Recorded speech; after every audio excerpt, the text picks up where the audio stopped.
Question du jour.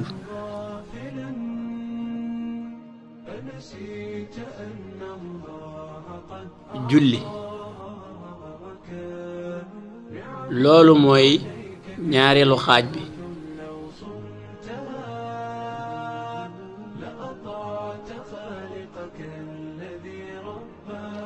ci première partie bi waxoon nañ leen ne leen ginnaaw bi suñu boroom wàccee julli doomu aadama yi dañ cee séddalikoo ñeenti xaaj.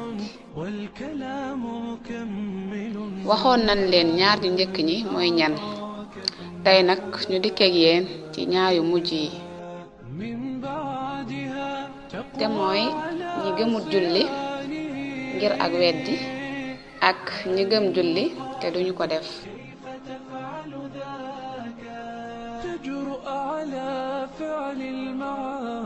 ñuy tàmbalee ci ñi gëmut julli ngir ak weddi maanaam ñi gëm ne julli warut.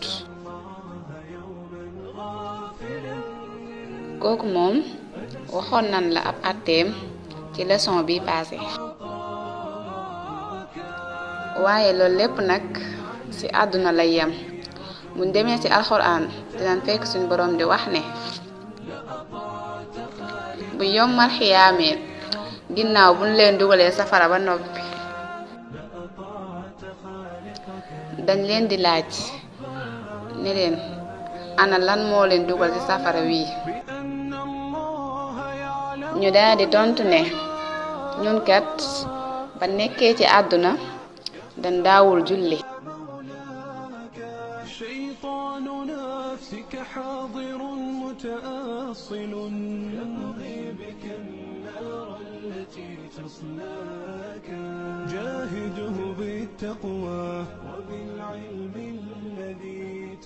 ñeenteel bi mooy ñi gëm julli te duñu ko def.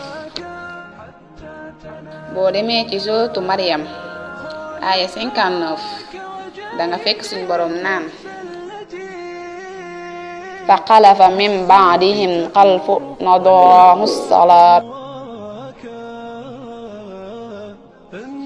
adaahu salaata wattabahu sahawaati fa sawfa yalqawna ghayya.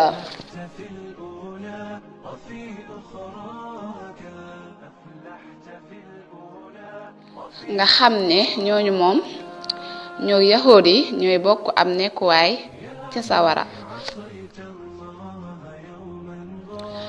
su dee lu jëm ci ab àtteem nag leeraloon nañ ko ci leçon bee passé.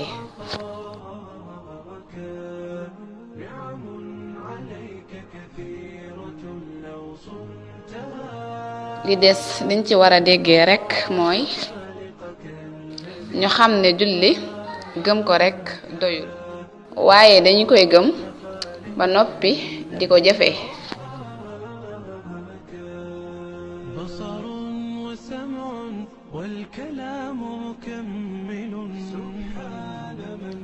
boo demee ci alxuraan suuratu ankabut aaya numéro 45 danga fekk suñu boroom di ñu wax ni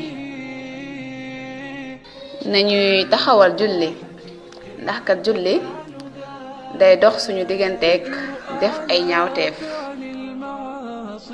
maanaam jëf ju bon.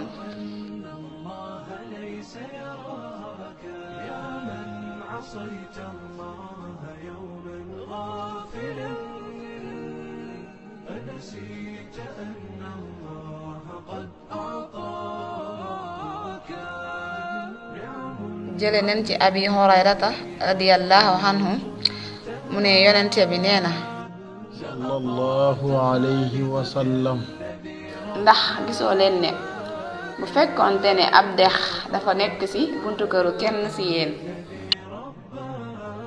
mu cey sangu bis bu set juróomi yoon ndax dina dese benn tilim ci yaramam. ñu tontu ko ne ko déedéet mu ne loolu nag mooy misaalum julli juróom. xadis boobu nag muttafaqun alayhi la. ñëw na ci Buxaari yi ñëw na it ci Muslim. bu nu ko settantalee nag dinañ ci déggee njariñ bi nga xam ne julli am na ko.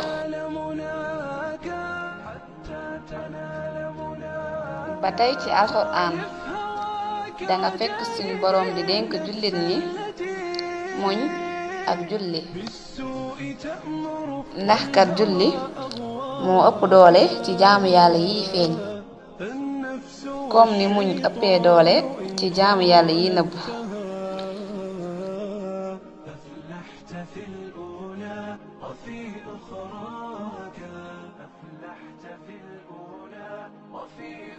ba tey jëlewaat nañ ci abi hurayra radiyallahu anhu mu wax ne yonente bi sallallahu alayhi wa sallam nee na diggante ñaari julli juróom yu ne ak ajjuma ju ne ak moroomam kafaara la ci li nekk ci seen diggante ci ay bàkkaar.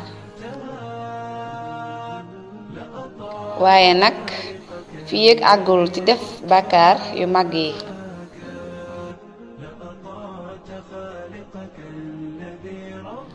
bu dee lu aju ci wàllum bàkkaar yu mag yi moom tuub rekk.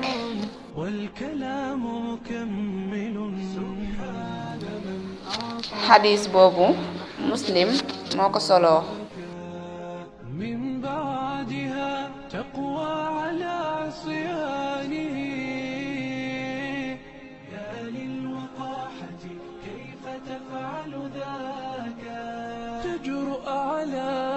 ba tey jëlewaat nañ ci Usmaan ibnu Xafaan mu wax ni dégg naa yonente bi sallallahu alayhi wa sallam mu wax ne amul kenn koo xam ne jullik farata dina ko dab mu jàpp mu rafet julli ci anam gu rafet lu dul ne julli googa dana nekk ak kafaaraam salam jiitaloon ci ay bàkkaar.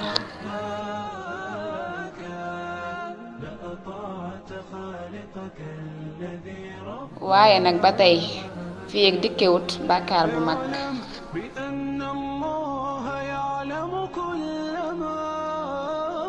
julli nag ay mbiram dafa màgg lool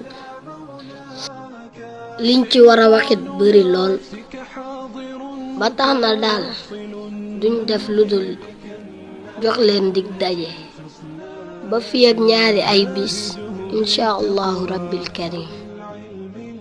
waaye ci loolu it ñi ngi sàkku ci yow mi doon seetaan vidéo bi nga abonné suñu chaîne boobu di 3i TV da nga partagé message